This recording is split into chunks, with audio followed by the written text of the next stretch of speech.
মুসলিম বিশ্বের জন্য নিজস্ব ন্যাটো গঠনের ধারণা এখন আর কেবল কল্পনা নয়, এটি ধীরে ধীরে বাস্তব আলোচনায় উঠে আসছে।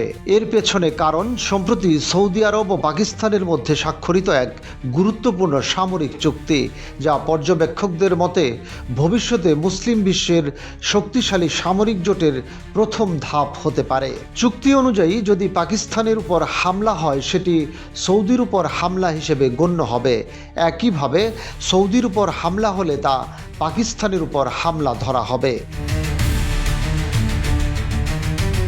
এই শর্তটি ন্যাটোর বিখ্যাত আর্টিকেল 5 সঙ্গে তুলনা করেছেন বিশ্লেষকরা, যেখানে একটি সদস্য দেশের উপর আক্রমণ মানে পুরো জোটের উপর আক্রমণ। পাকিস্তানের পররাষ্ট্রমন্ত্রী ইসহাক দার জানিয়েছেন, শুধু সৌদি আরবই নয়, ইরান, তুরস্ক, মিশর ও কাতারের মতো আরও কয়েকটি মুসলিম দেশ এমন চুক্তিতে আগ্রহ দেখিয়েছে।